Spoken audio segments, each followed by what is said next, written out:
It can't be really helped, though. Vincent lets out another sigh as he runs a hand through his hair. He seems to be really worried about this. Well, surely there's someone who can take over for the cook. I mean, he would have gotten days off every once in a while. Who is put in charge of the cooking then? Vincent lets out a small groan. A woman who quit about a week before you arrived. Lord Sandor angered her too, I'm afraid. I haven't had a chance to replace her yet. I asked Licia or Renee, since they worked in the kitchen pretty regularly, but I sent them into town to pick up some items before our cook walked out on us. If I wait for them, Lord Sandor's meal will be late. And I don't know the first thing about cooking. He looks at me as if he's just admitted to the mass murder of innocents and wants me to strike him down to enact divine retribution. I let out a loud sigh, hardly believing how big of an issue he's making this into. I try to use a rational tone when I continue. Well, it's Lord Sandor's fault he's in this predicament. He'll have to settle for whatever he gets at this point. It can't be helped. Vincent doesn't seem to like that solution, not one bit. Any less than perfection is apparently unacceptable. I let another sigh before trying something else.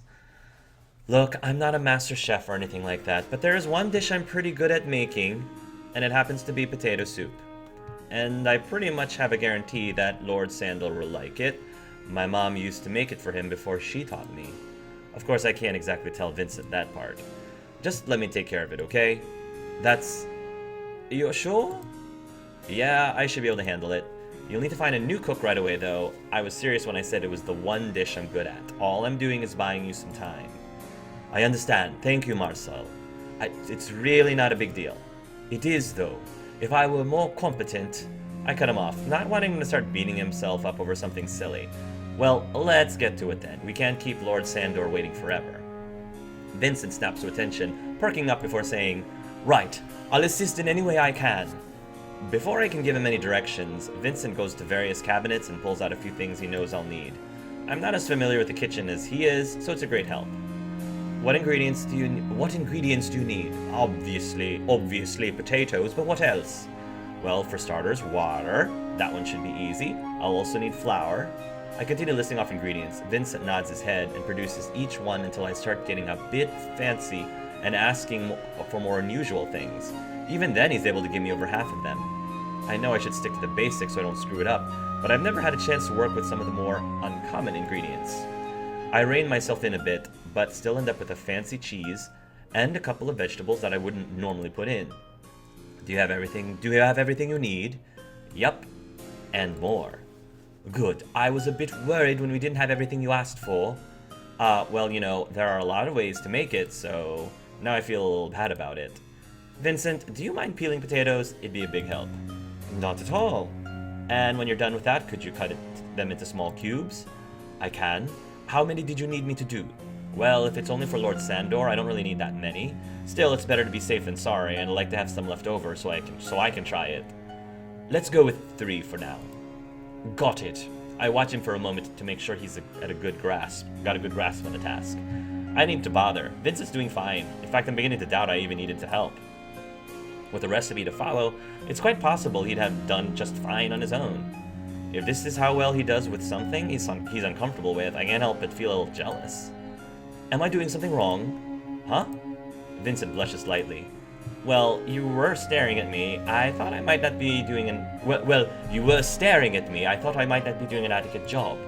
Oh, sorry, you're not doing anything wrong. I just got lost in thought. I turn back to the counter and get to work on my part of the cooking.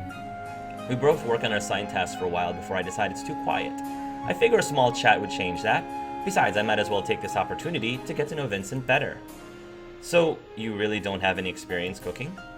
I've helped out with some of the smaller tasks before, but I've never been put in charge of putting a dish together by myself or anything like that. So no, not really. Not even before you started working for Lord Sandor? No. Before I started working here, I lived with my grandparents. My grandma did all the cooking. When I was a kid, I'd ask if I could help out every once in a while, but she always told me that I should spend my time outside playing and making friends instead.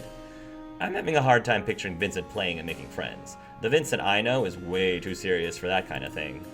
No offense, but I don't get the sense you were very good at that. Vincent let out a small laugh. It's a bit surprising, but I have to admit that it's kind of a nice sound. Well, I wasn't. Of course, I never gave it a real attempt. Instead of trying, I'd just wander around aimlessly and make up imaginary friends to tell my grandparents about when I went back home. I was too shy to approach the other kids, but I still couldn't stand the idea of disappointing my grandparents. More than anything, I didn't want to be an inconvenience.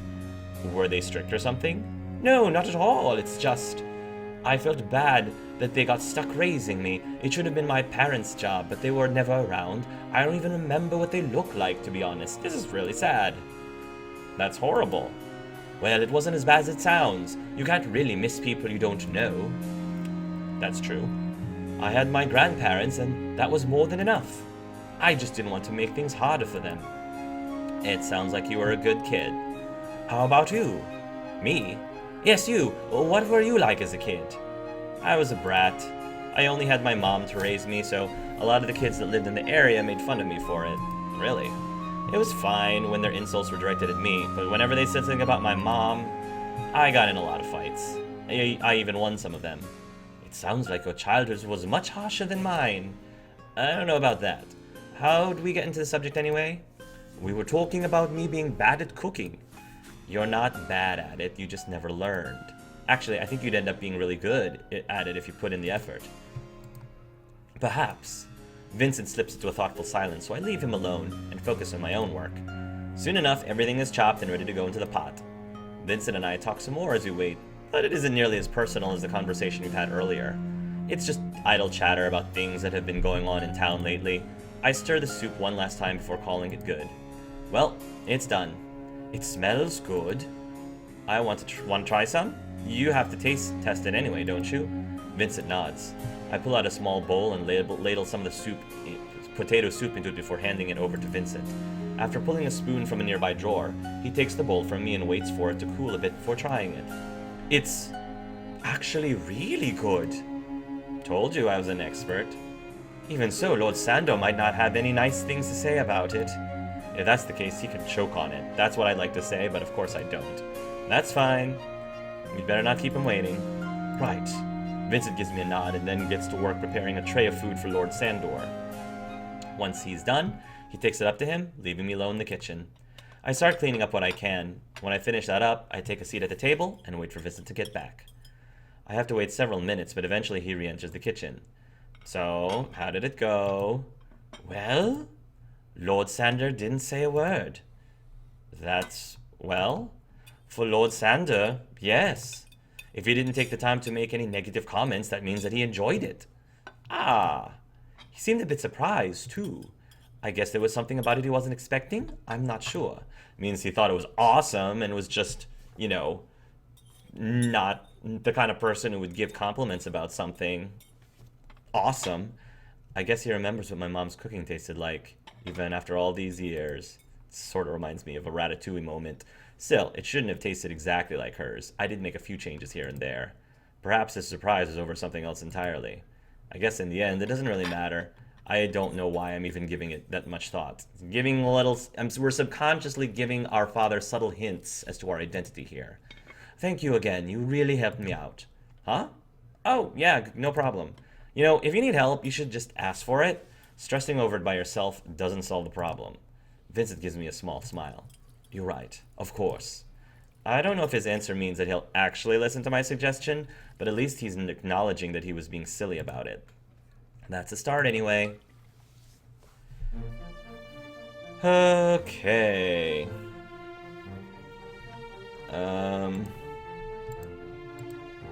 So I'm 5% Kamal, 5% Vincent, 0% Eloy, 0% Borges. So, yeah, scheduler. Haul luggage, gardening.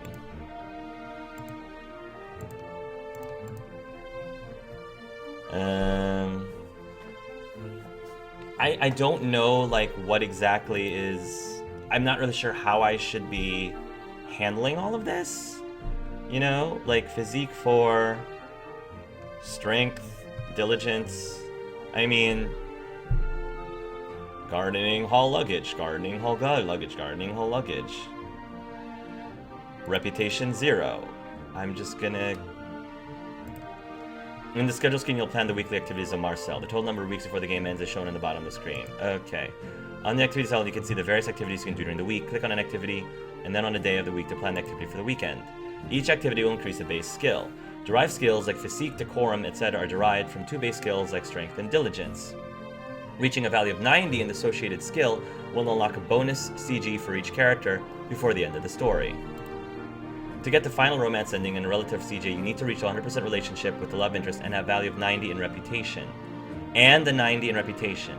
The reputation value can be raised only with main plot skill checks, or with bonus associated with the weekly activities. I don't know what the main plot skill checks are, though. So should I just... Each day, any activity can have 3 outcomes. Normal, plus 1 associated skill, good, plus 2 associated skill, or great. Great gives plus 1 skill, and either plus 1 reputation, activities on left column, or plus 1 relationship with associated character. Activities on the right column. For example, right letters can give plus 1 reputation, while charm shopkeeper will give 1 plus alloy relationship. Okay.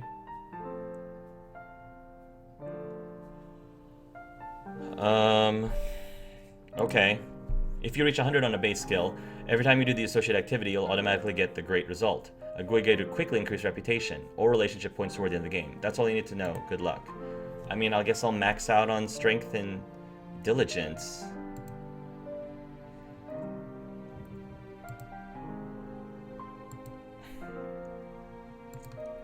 Alloy, Borges. Huh.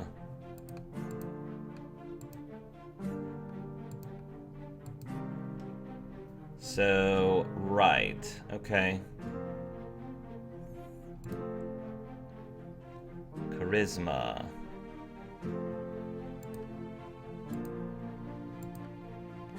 Alright, well, I'm just gonna keep doing this and see and hope that this is what we should be doing. So, start. Activity result, good. Diligence plus 2. Activity result, normal. Strength plus 1. Activity result, good. Diligence plus 2. Nice. Normal. Strength plus 1. Good. Diligence plus 2. Good. Some great would be nice. Normal. Diligence plus 1. Okay. Week 3 of 4. I mean, keep going. Pretty much just maxing out what I need for one character. I don't think this is going to necessarily be the best thing to do, but until I play through the game at least once, maybe I'll get a better idea of how to allocate all of these tasks. Because right now I'm just maxing out in one specific category.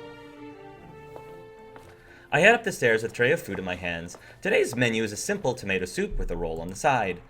It's not exactly what I'd be eating if I had a near limitless fortune, but I suppose Lord Sander can eat whatever he wants. When I reach the last step, I stop and take a deep breath. This will be my first time meeting him. I don't know if I'm ready. It's not like I'll be talking to him or anything, though. All I have to do is deliver his meal and then leave. That's it. I work myself through the steps and then summon up the courage to proceed. I reach the doorknob. As the door swings open, it hits my hand, which in turn bumps the tray, jarring it slightly as a man exits the room. I'm sorry, I didn't expect anyone to be there. I pay him a little mind and look over the tray, making sure everything is still in place. Miraculously, the hit wasn't enough to send the soup sprawling over the side of the bowl. I let out a sigh of relief. It's okay. Are you sure? It didn't hurt you or anything, did I? I didn't hurt you or anything, did I? No harm done, I promise. Oh, thank goodness. Now that I'm calmer, I take a second to look at the man over properly. He has a kind of face that looks honestly relieved that he didn't inflict any harm. I haven't seen him around the mansion before. Considering the small number of servants that Lord Sander actually employs, I think I would recognize him if he was just another servant. It's the leather medical bag he holds at his side that gives me the clue I need to piece it together. You're a doctor? Yes, that's right. I go quiet, mulling over the implications. If a doctor is here, Lord Sander is ill? The doctor frowns, a pitying expression clear on his face. No one told you? No. My answer seems to come from someone who isn't me. It echoes in my brain, and an unreal floating sensation flows through my body. I'm not quite sure what to do with this new information. I try to shake it, telling myself I shouldn't care. He deserves it. Are you okay? I look up at the doctor, coming back to the present moment. Yeah, sorry, I should get this meal to him. Yes, I've held you up. I'm sorry. Don't worry about it. Let's just call it even. What do you mean? Well, I held you up, too. I see. He smiles, and I'm a bit taken aback by how genuine it seems. All right, we're even then. If I'm not imposing too much, can I ask your name? Only if I can ask yours. My name is Borges. Mine is Marcel. It's a pleasure to meet you, Dr. Borges. The pleasure is mine, Marcel. I hope that the next time we meet, it will be under more favorable conditions. He gives me a small bow, and then takes his leave. I watch him go until he reaches the stairs, and then decide I've wasted enough time. I open the door to Lord Sanders' room and head in.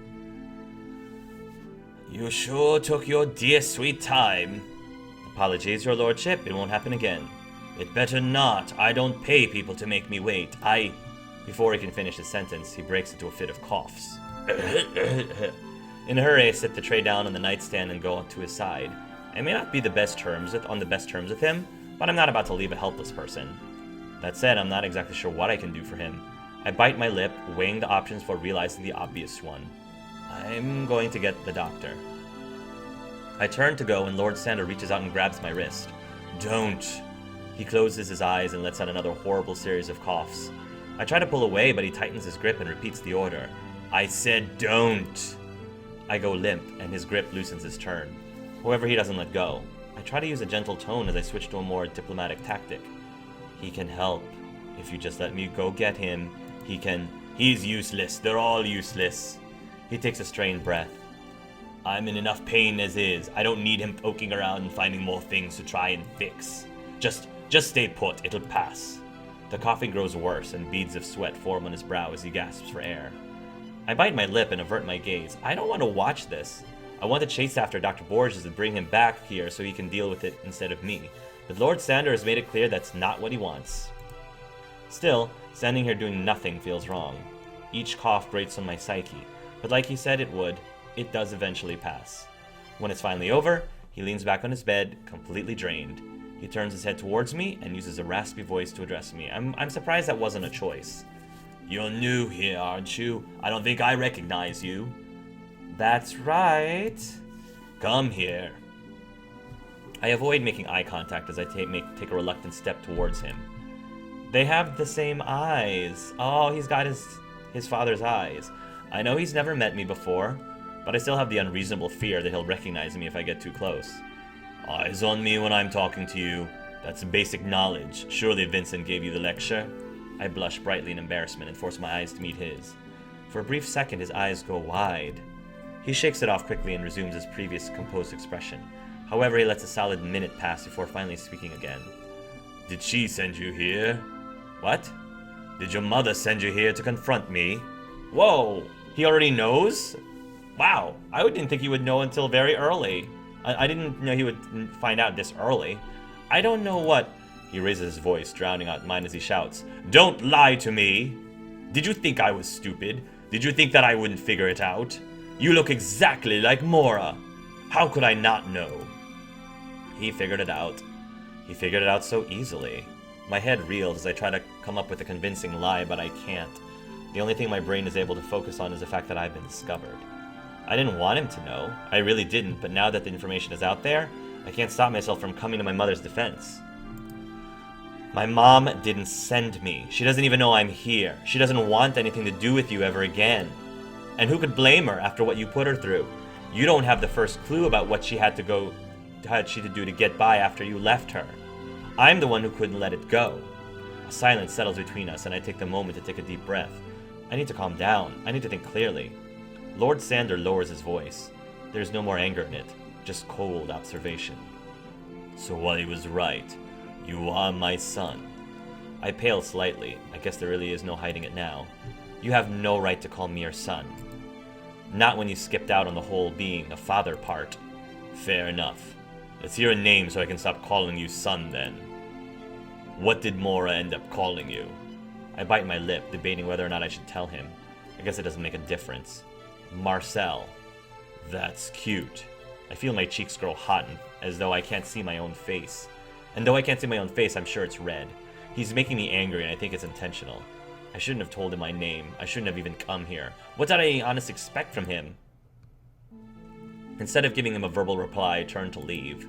Wait. I ignore him and keep heading for the door. I said wait. Marcel, please. I put my hand on the doorknob and stop. I don't have to listen to him. Despite what he may think, all I have to do is open this door and leave. I stated my curiosity. There is no doubt in my mind that he is as horrible as my mother made him out to be. So what's keeping me here now? I try to get my body to move, but for some reason I can't seem to bring myself to complete that one last step. Instead, I ask, why? I want to talk to you. Well, I don't want to talk to you. Then listen. I promise it'll be worth your time. Against my better judgment, I let go of the doorknob and turn back towards him. I stay next to the door, but I do give him a chance to speak. How is she? That's none of your business. You lost the right to know when you left her. He sighs.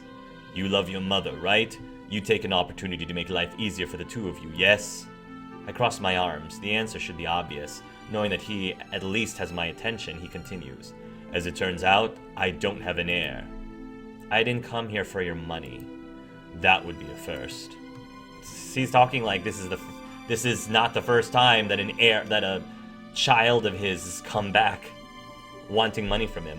He says it with a wry chuckle that turns to another cough. Anyway, who am I to judge? That might be why you're here, and it might not. It doesn't matter. But surely you understand the value of money. If your life really has been as hard as you suggested, then you have to know. I'm not proud of it, but he's right about that. When you talk to most people, they'll say things like love are more important than money. They're not. You learn that when you're starving because you can't afford anything to eat. I half wish I could have retained the delusion that let people think otherwise, but I've been jaded for a long time now. I do. Good. I'm glad we've settled that. What do I have to do? Just prove to me that you can handle the position. If you can do that, I'll name you my heir. Heir? He can't be serious, can he? That would... No, don't think about that. It's not that easy. It's never that easy. Don't get ahead of yourself. Keep a level head. And what exactly do I need to do to prove that? Keep up your work as a servant. Listen, observe, and learn from everyone around you. Understand how everything in this mansion works from both a servant's perspective and a lord's. Do that and my entire fortune will go to you.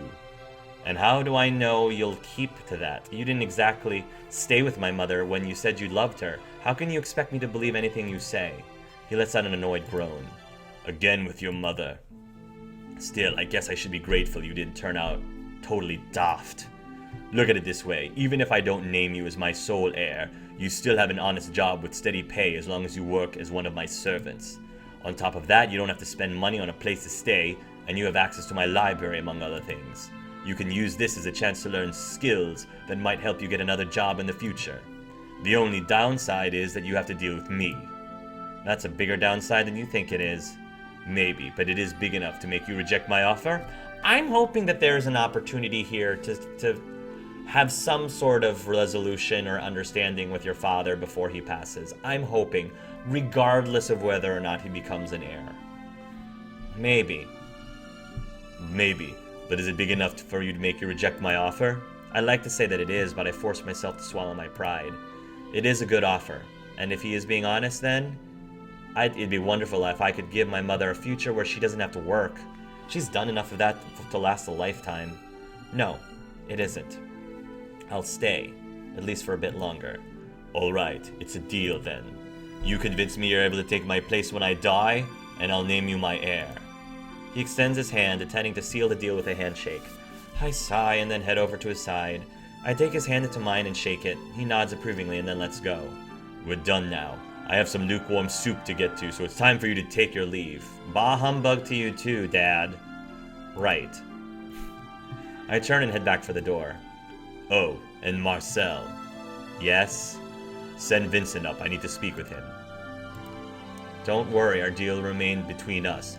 I don't want him or the others granting you any special favors. I nod and finally push the door open before heading back towards the kitchen to find Vincent. Okay. My reputation is still null. Until I know what skills, until I can give a hint, a clue, as to what other skills I really should be focusing on, I'm just going to be focusing on these things. Oh, hey guys. Kamal and I stand side by side in the library as Vincent places a stack of books down on the nearest table. We intended to do this part by ourselves, but when he told Vincent our plans to improve the garden, he insisted on helping us set up. I've picked out a few books I thought might be helpful. I figured encyclopedias on plants would be best for what you two are planning. However, if you do happen to need more specific information, you should be able to find what you need on this shelf over here. He steps over to the indicated shelf and gestures towards the general section, giving us a very clear idea where the extra resources are located. Anyway, I think that's all I needed to go over. Did you need anything else to get you started on your project? You've already done more than enough. Thanks, Vincent. Vincent nods. Well then, I wish you good luck. I'm looking forward to seeing your results. You know, you could stand there and help us pick something out. Vincent shakes his head. I'm afraid I can't really spare more time than I already have. Besides, I trust that you two will be able to come up with something more than satisfactory without my assistance. Now, if that's all, I'd better get going. Yeah, that's it. Vincent gives us a small bow and then leaves us on our own. Once I'm sure Vincent is gone, I go ahead and speak up. I would have been surprised if he actually did join us. Kamal chuckles. Yeah, me too. And yet you asked anyway. Well, I think he likes being asked, even if he never accepts. Of course, that could just be me making assumptions. I see. You're actually a thoughtful guy. You think so? I do. I'm not so sure. Vincent is kind of a special case. Vincent is a kind of a special case. If I don't worry about him, I'm not sure anyone else will be, so I'm not sure anyone else will, so I kind of make a point of it. But with the others, well, I don't feel like I need to bother. If they get overwhelmed, they just quit, and that happens so often there's not much point in counting on anyone other than Vincent staying for a long time. I shift uncomfortably. It was just a simple comment, but it honestly stings a little. If only Vincent is special, then that means that I'm part of the group that's not worth worrying about. That realization shouldn't be surprising, considering that I haven't spent an especially significant amount of time with Kamal yet. What? What are you talking about? You know how much gardening? Every other day I'm gardening. In fact, I'm actually gardening 4 days a week. 4 out of the 7 days a week. What do you mean I haven't been spending significant time with Kamal yet? But it kind of is. I thought, well, I guess in my arrogance, I thought I already ranked a little higher than most people with Kamal. I'd like to argue with him and say that I'm different from the rest of them, and that he can count on me sticking around as well, but that's not really true. I mean, I didn't start working here with the intention to stay long. I probably do deserve to be in that second category. I know I should just suffer the comment silently, but I can't help but feel a little petty. I try to bring it up as a joke, but a little more honesty seeps into my tone than I would have liked. So you don't bother worrying about me, huh? Kamal smiles. Nope. He might as well have just punched me. Then again, a punch from Kamal would probably hurt worse than his biting comment. He is an ex-gladiator, after all. That was blunt. Kamal sits his hand on top of my head and ruffles my hair. Hey! Oh, hey! Don't look so dejected, it's not what you think. I'm not worried about you because I don't need to be. You're the type of person that'll sort most things out on your own. If you do happen to need help, you'll ask for it when you get desperate enough, unlike Vincent. You seem pretty confident of that despite the fact that you haven't known me for that long. I'm fairly good at reading people. I had to be when I was in the arena. Besides, you haven't given me a reason to think otherwise. Until then, I plan on working with that assumption. So no, I'm not worried about you. Alright, I guess I can accept that. I'm a little flattered, actually. It's not a bad thing to be seen as self-reliant. Still, it'd be nice if he worried a little, anyway. But that's beside the point. We've got work to do. Right. Well, we should get started. We've wasted enough time already. Kamal nods and heads over to the table, where Vincent placed his stack of recommended books. He pulls out a chair for me and waits for me to take a seat before taking the seat across from me. I pick up the first book and get started, flipping it open to the first page. So, just keep looking until we see a picture we like? That's what I was going to do. I nod and then turn my attention back to the books. I flip through a few pages and try to imagine how each flower will look in the garden. Flowers aren't exactly my thing, but there are a few neat ones to choose from. I notice that I tend to like the ones with sharper-looking spade-like petals over the ones with softer round petals. That's actually a pretty good idea. Of course, the ones I like probably give off a less welcome feel than the other ones. It might go better to go with the softer-looking ones. Or that could be stupid and I could be overthinking this.